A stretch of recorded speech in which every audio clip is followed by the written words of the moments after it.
მნიშვნელოვანი პროექტი განხორციელდა საქართველოს ენერგეტიკულ ისტორიაში. მზის 5 ელექტროსადგური, ჯამური დადგმული სიმძლავრით 10 მეგავატი მიერთებული იქნა საქართველოს სახელმწიფო ელექტროსისტემის ქვესადგურებში.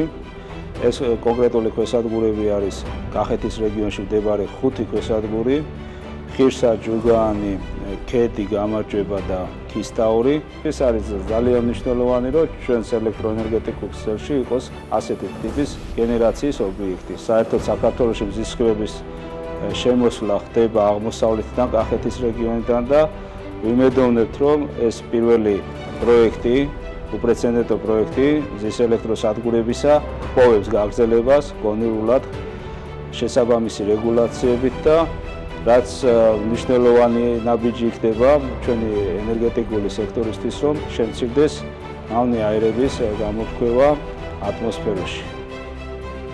პირველად საქართველოში მზის ელექტროსადგურები მიუერთდება გადამცემი სისტემის ქსელს.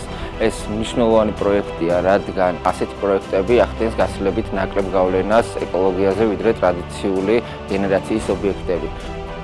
განახლებად ენერგიებზე დაფუძნებული პროექტები წარმოადგენს საქართველოს სახელმწიფო ელექტროსისტემის პრიორიტეტს. ასეთი პროექტები ძალიან მნიშვნელოვანია ჩვენი ქვეყნის ენერგო დამოუკიდებლობის და ენერგეტიკული მდგრადობის მიმართულებით.